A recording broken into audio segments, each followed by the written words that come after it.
Hey guys, it's Matthew here once again with just a few quick and dirty starter builds for the, what's it called again? Trial of the Ancestors League. It is just yet another league without too many initial skill changes, but there's lots of new support gems to fuck around with, and by all means, there's going to be quite a lot of meta shifting to be done throughout the league. But to start with, you can once again do basically the same supports, the same links, the same stuff you did on previous league with lots of different builds. The three builds I'm just going to give you are fairly simple but effective ones that should get you through the campaign and might have potential for scaling all the way into the end game with the right love. The builds that I'm talking about are going to be Ice Shot, Ethereal Knives Trickster with Blade Blast, as well as a cold base and a Stormburst Totem setup that can scale into Shockwave Totems if you'd rather do that. But to begin with, let's go over the Ice Shot Deadeye. Ice Shot Deadeye is actually the build I started last league with, that is Crucible League. It was included in the starter list, and then I built upon it throughout the first week of the league, I think. Sat on it for quite a while and was very happy with how it started out as a first character with no gear. I'd say most bow builds are in a decent enough place to actually start out pretty well, but there was the new Val Ice Shot as well as Val Lightning Arrow, and you can take this build and do Lightning Arrow in a similar fashion if you want to customize it to be a bit different. But Ice Shot itself is a really cool skill. It has a big sort of chill and freeze component to it. You basically build entirely cold base, and then the Val Ice Shot that came in as a new tool gave you additional single target in the form of pressing a button for a bunch of extra clones of yourself. Last league we did this with Sniper's Mark, so you can see a lot of projectiles going all over the place whenever you Sniper's Mark some enemies, and also Vengeance Cascade was a really big thing last league for all projectile based builds.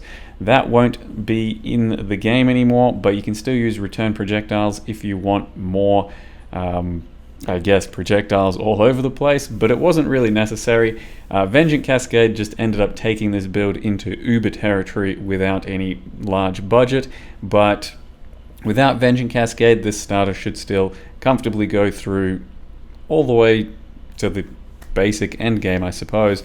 From memory, I only started using Vengeance Cascade at like level 85 or so, red tier maps. Prior to then, very budget gear, very basic setup, and it went pretty damn well. Just as a nice little bow character, bow starter, and it did take me all the way through to endgame, but that was with Vengeance Cascade. So I do the same as last league, have a base template for about level 60. This was just a test leveling run on standard, so you can see kind of how to build as you go early game, and then this time around I actually have the proper level 95 character all the way through to killing uber bosses. Like I said, it's with Vengeance Cascade, so you're gonna have to remove that, and if you still want that additional proj firing back and forth, it's gonna have to be in the form of a support and taking something else out, which I'm not entirely sure what we'd do. It might be Mirage Archer, but Mirage Archer is really nice for clear. It could be Bone Chill. It's going to be kind of up to you if you still want that return proj, but I don't think it's going to be strictly necessary. So if you pick up Ice Shot or Lightning Arrow, play around with it, see what you like, see how it feels. But I think it's fine without it, at least as a starter anyway. You really shouldn't be basing starters or almost anything in this game around killing uber bosses. So take that with just a bit of a grain of salt for what's capable in this game. As far as the Crucible mechanic, it did add a little bit of damage to our bow and a little bit of attack speed. I imagine the tattoos from Ancestral stuff will do a bit of extra juice as well, but we'll have to wait and see.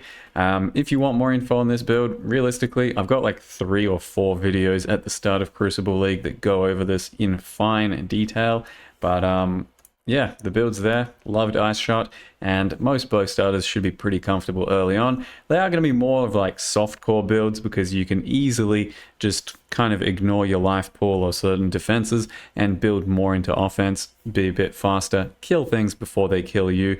But ultimately you can get some good defense as well in the form of evasion, bit of life pool, spell suppress, and then I ended up using Kintsugi in this build for the first time, I think maybe even ever, and it did really feel like it upped my tankiness factor quite a lot. So that's probably the main thing that you want to do if you really want to focus on being a bit more defensive. Otherwise, more offense is going to be the best defense as a bow user. The next build is, in all likelihood, what I will end up playing, and that is Ethereal Knives Trickster as a cold base. Ethereal Knives is pretty versatile these days, but it does typically want a bit more gear to ramp into a proper build. But with returning projectiles or nimmies, Ethereal Knives does become pretty damn good with Blade Blast. So conventionally, Ethereal Knives just throws some daggers or knives somewhere away from you, and then it's really hard to use Blade Blast. But with return projectiles being a level 38 support, I think you can actually make Ethereal Knives work very early on and have Blade Blast as a secondary single target in that setup, so that you don't feel like you need as much gear to scale the build throughout most of the later game mapping system. This time around, it is going to be a Trickster. I played a similar, or I basically played a Ethereal Knives Blade Blast setup during Crucible League as an Inquisitor, and it was build of the league. It was the best thing I played that league, and it was really amazing having the combo of Ethereal Knives and Blade Blast, and it was an extremely powerful setup for damage. You can even see that throughout this little sample video of that character, I can take out 4 of my supports, and thus I'm only on a 2-link, and also turn off Righteous Fire and still have a very good clear, very good single target, and also give you a display of what Blade Blast does. It should just be a really good button to press when you've collected a bunch of blades at your feet for a big extra burst of single target. The end game POB for my current little starter Trickster is about 1 to 2 million DPS, and this really scuffed simulated setup for the Inquisitor is about 2 or 3 million DPS as well. And if it can already take on endgame comfortably, then I think the Trickster should be able to do it as well. The issue is that the previous Inquisitor version was fairly endgame, and it did use some pretty endgame shit, and it's not something you're going to be replicating anytime soon. So I had to adjust it to something that's going to level nicer, a Shadow as opposed to a Templar for Ethereal Knives, and then also adjust it to more realistic expectations in terms of what it can do in the end game with the type of gear that we're going to give it. So it is going to still be full cold convert, which is a little bit different to the Inquisitor. The Inquisitor did all kinds of elemental damage, but mostly cold. This one should be just full cold, and I'm very unsure as to exactly how I want to build it. So I could either go down or I could go up, and to figure that out, I'm pretty much just going to have to play it and figure it out as I go. So I've given a provisional tree for endgame that we can kind of ramp into around level 90 that does have decent enough DPS that should be able to simulate some sort of endgame damage compared to the Inquisitor, but I still don't really know how this is going to play out. This character is going to supposedly have some evasion, some good spell suppress, some good leech, and hopefully with the freeze, enough of a sort of playstyle and setup to be able to take on most content. That's the plan. I'm going to probably be the person going forward with this and then posting videos and updates for it.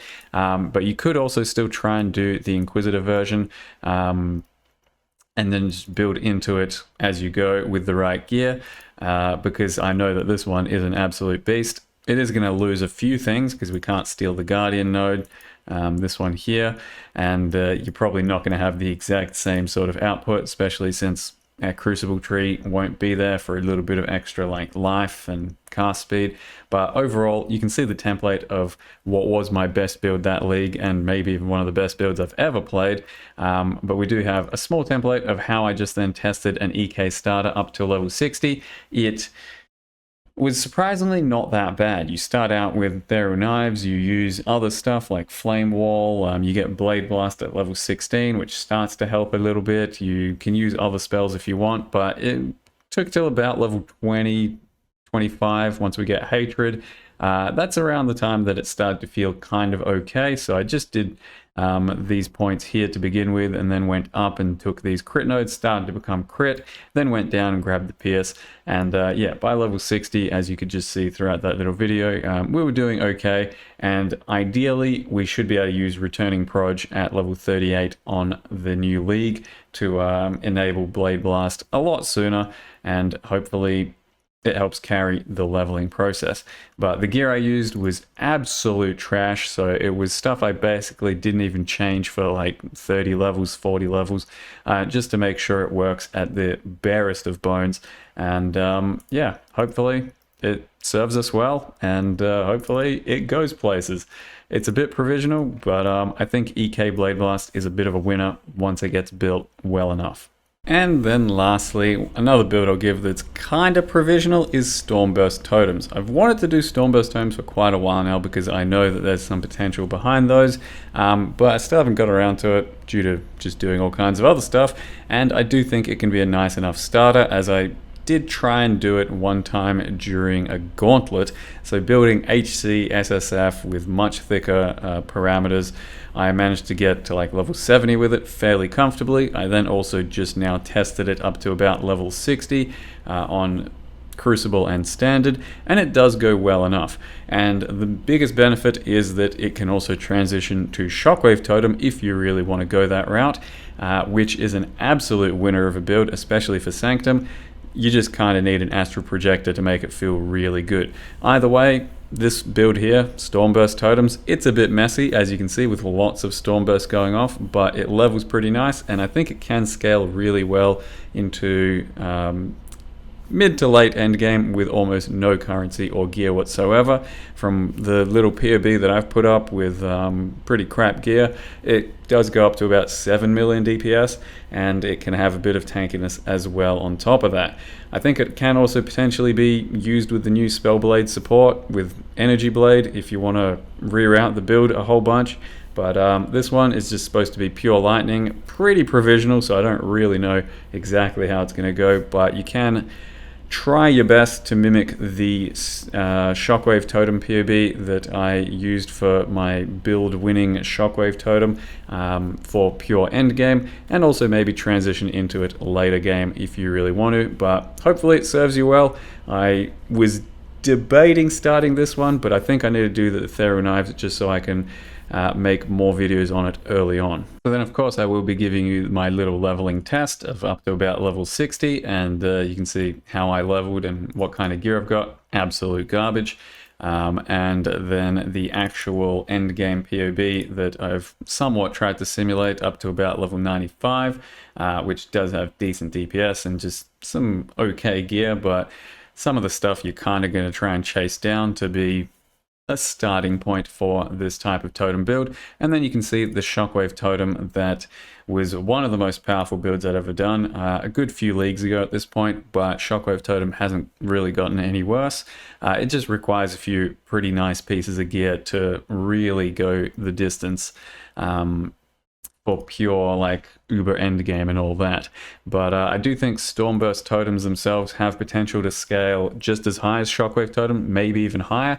It's possibly just whether or not you're really enjoying the playstyle by comparison, because Stormburst is a little bit different. So you do still want to kind of build into plenty of totem stuff and crit and all that, but on top of that, Stormburst kind of likes its duration, because the more duration you have, the more of these balls that you're going to put out that then pop. And you do have to be careful with your duration, because there's certain thresholds you want to hit every like 0.4 or so if you read the actual skill, and we currently with this setup have a 3.2 second duration, which just barely hits an extra threshold to explode an extra ball. So keep an eye on that as you're doing duration and stuff, if it's hitting these 0.4 thresholds, because otherwise some of the duration stuff you're getting is not going to really be worth anything up till that point.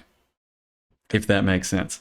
Otherwise, it's still a pretty basic totem passive tree, I think. We go through some minion and fizz nodes and eventually get the minion nodes to then make the damage apply to ourselves. In the test that I did go immediately into totems just to make sure that works. So I basically went through these nodes, grabbed the area, I think, and then went all the way straight into Ancestral Bond. And by like level 15, I was using 2 Stormburst Totems. It's not the best, I'm not going to lie to you, but it was good enough. So if you want to go immediately totem base, then do that as well, and it will be a bit shit. But we also use Stormblast Mine as something to do for ourselves once we put our 2 totems down. So we put 2 totems down and then just cast mines and then let them detonate. But if you don't feel like doing that immediately, then you can just level with Rolling Magma, Flame Wall, the usual setup like that. And then once you get your first Ascendancy, that's when realistically it feels pretty good to swap into totems. You get your 3rd totem, you get good placement speed, and then you should be able to justify going towards a pure Stormburst totem setup. You can also check the VODs for like 2 or 3 days ago and see how I leveled it if you really want to do that. But this template should be enough. We do that and then just, yeah, pick up other stuff. And hopefully, eventually, we're working towards this. And you could also do many other things with this. You can be different sort of scaling systems. You can be a bit more code based. You can be Doriani's prototype based. You can be an Inquisitor and maybe steal a Hierophant node. But this is what I got for you. And ultimately, like I said, the biggest POB I've got is the Shockwave Totem from a few leagues ago. But that's all. Like I said, I was potentially going to start Stormburst, but I think I need to do the EK just because I need to figure that out more and then post more about it. These are the 3 builds I got. Hopefully something happens and you figure something out for starting. I was still very unsure up until this basic moment, but there's a lot of new supports to try. There's a lot of previous builds that still work and are great. So it should be a fairly solid league start for us all. But yeah, hopefully Trial of the Ancestors goes well for you, goes well for me, and you guys have a lot of fun. And I'll be online something like 1 hour before the league launch, hopefully cosplaying something. I still have to go figure something out. We'll see how we go. Thank you very much for watching. See you guys next time.